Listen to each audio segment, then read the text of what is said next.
was largely a good one for the auto sector, with every segment reporting a jump in volumes. The spurt in sales meant that the battle for market share was intense, with market leaders across categories trying their best to protect their turf against competition. So how do the numbers stack up? Ron has the numbers with him. Ron.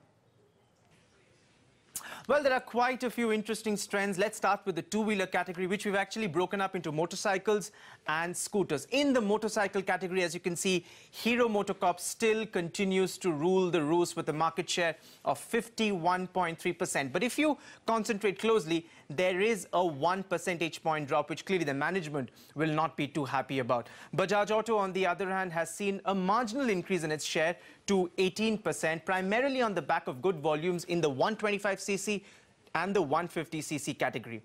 On the other hand, Honda's market share has largely remained flat at 13.8% last fiscal, and even for TVS, likewise, both companies did not see any major change there. But the big story is coming in from the scooter segment, and that's where the real story lies. This is where Honda is far, far ahead of competitors. Honda's market share now in the scooter category is at 57% almost, and it's quite a remarkable achievement, especially when you compare it to the previous year, when it was also very, very high at 55.4%. So there's been a 2%, almost a 1 percentage point increase because of that.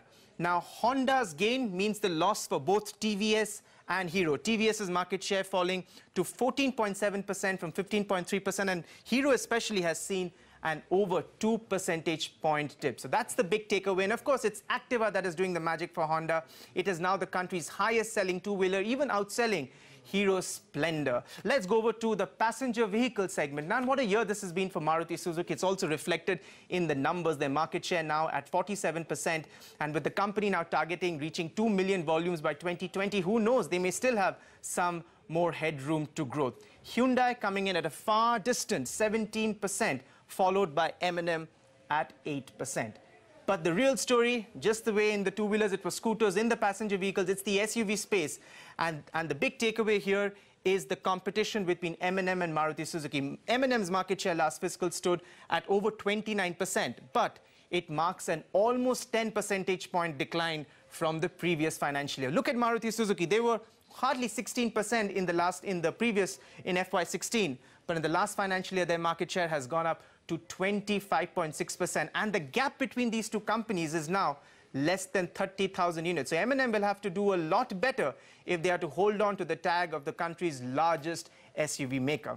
Finally, the commercial vehicle segment, and here M&M has something to be happy about. While Tata Motors clearly sort of is ruling the commercial vehicle space, but there's been a bit of a decline. This market share coming in at 43%.